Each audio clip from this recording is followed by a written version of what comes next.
Hello and welcome to The Excerpt. I'm Dana Taylor. Is Google just too big? The U.S. government seems to think so. The Department of Justice has initiated antitrust proceedings against Google, accusing the tech giant of maintaining an illegal monopoly in its search and advertising sectors.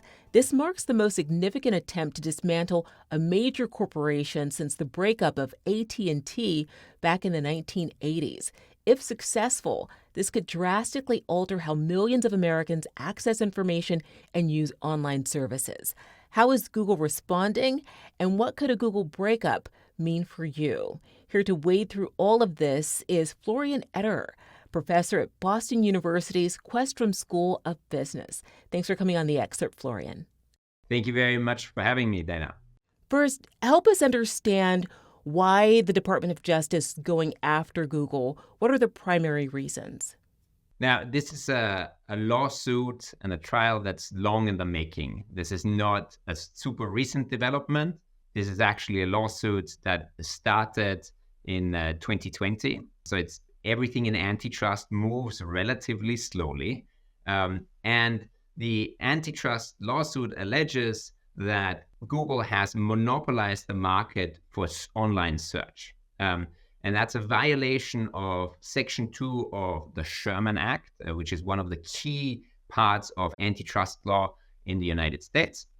And it claims that in this lawsuit that Google has anti-competitively monopolized this market to the detriment of consumers and has stifled competition such that consumers do not get the benefits of competition that would otherwise emerge if we had more competition in this market for online search. Now, Google has a market share of about 90% in online search, and that makes it a very, very dominant player that allows it to raise prices for the placement of search ads.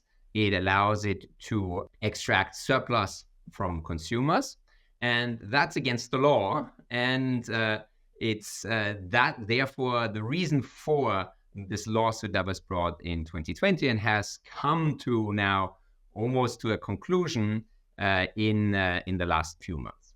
So Google, yes, has an empire of products and services, from its search engine that many of us use daily to having the lion's share of market dominance, as you've said. What specific aspects of Google's business practices are being scrutinized in this antitrust case? What is it specifically that they're doing? The case is not just about all of Google. It is a very specific part of Google. It looks really just at online search.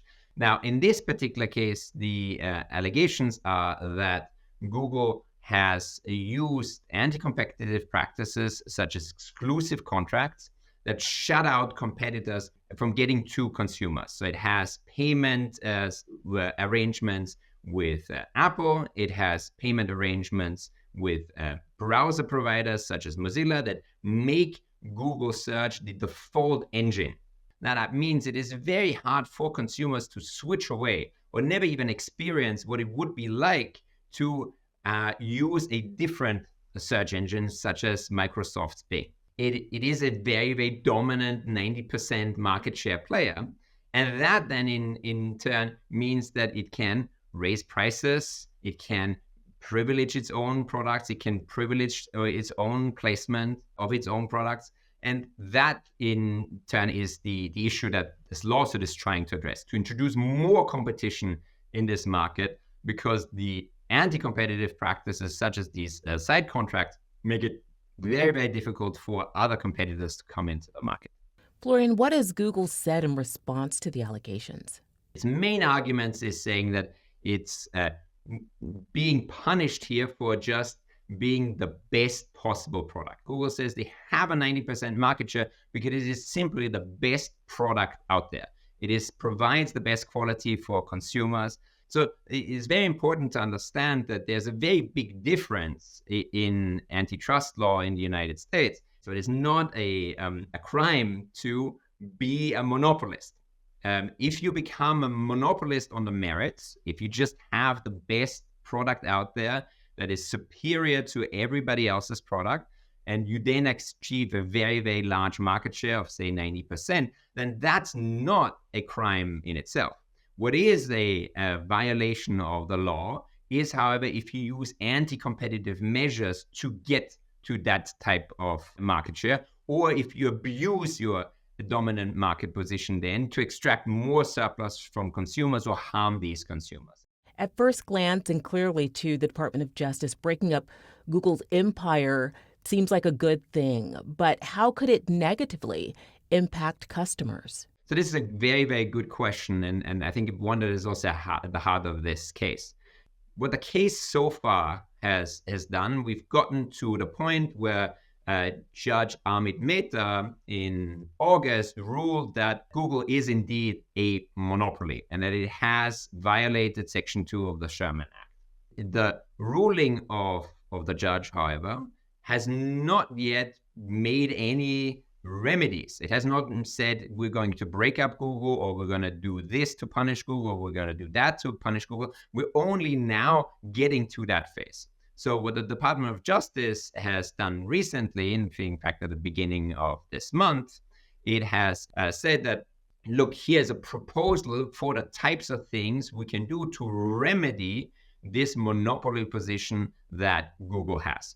And some of these remedies are indeed measures that include breaking up the company.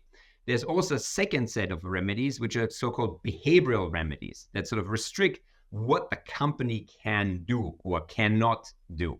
What I expect now to happen is that, first of all, there's going to be a detailed proposal that's going to be due on November 20th.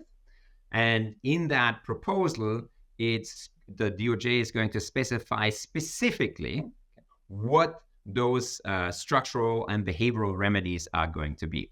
Now, things that are indeed on the table are splitting out Google Chrome, the browser, or splitting out Google Android, the mobile operating system owned and run by Google. But it also includes behavioral remedies, such as not allowing these types of exclusive contracts that make Google the default search engine, or behavioral remedies that include educating consumers about the availability of other search engines. Now, how is that going to affect consumers? Consumers definitely want to have more competition here. There's an understanding that Google has a very, very good product, but it would be great if there was a little bit more choice and if consumers were aware of these choices. It's, however, a little early to already say we know exactly how this is going to affect consumers, because we don't even know what exactly the remedies are going to be. Yes, as massive as Google is, it is part of an even larger tech industry. How might a dissolving of Google's expansive operations impact the tech industry and the broader economy? So I think the impact on the broader economy is going to be relatively limited from this case here. Of course, Google is a big part of the US economy, but I don't think it really has that big of an impact overall. It's also, no matter what the ruling it finally is in this case on what the remedies are going to be, it's not going to fundamentally change how Google really operates and how that then affects the overall economy. I think it's much more likely that technology advances such as artificial intelligence or generative AI, they are going to have an even bigger impact on online search. Now, there is another question here, which is how is this going to affect the tech industry as a whole? And there, I think we have seen a major change already in the last couple of years. So I don't think that the remedies here, which might include these structural remedies, I don't think they're going to be really affecting all that much how other tech businesses operate. But the fact that Google did become designated in this opinion by Judge Mehta as monopolizing the market for online search, I think that certainly has sent some shockwaves through the tech industry. But it is part of a larger development that there's been much more aggressive antitrust scrutiny and aggressive antitrust action against these tech giants in the last couple of years. And that already has changed how they operate. Now, could this antitrust case against Google influence future regulatory actions against other tech giants? I think it will, that there are already many lawsuits underway exactly under Section 2, under monopolization. It's true that there's been a change in the overall antitrust environment. I think there would be a little bit of a change in terms of like emboldening maybe antitrust authorities if there really was a structural separation here in this case, because it would be such a big change for how we do antitrust policy. It would really be the first time since AT&T that we would have such a structural remedy. But I don't think it's going to be really majorly change. I think that the biggest impact already was that the judge, Amit Mehta, ruled in favor of the government as designating Google as a monopolist. And then finally, how might this case affect innovation and competition within the tech industry? This is an industry where innovation plays a major role. Antitrust policy is not just concerned about creating a competitive environment today, but also it has a forward-looking aspect. And so we want to have competition in the future too. We want to enable competition. We want to have competition among many, many parties. Now, how do we get that competition? We usually get this through innovation. We get this through companies coming up with new ideas, with investing in the future, in new products, and these products then going head to head against the products of the incumbent. I think here, and that's also one of the key things that the DOJ really cited in its case, is that we're not just concerned about creating here competition right now, but we're also thinking about what is the impact of future technologies in this search market, and how can the judgment that we have finally reached in this case, how can that be made future-proof? Florian, thank you so much for breaking down this very important case. Thanks for being on the show. Thank you very much for having me.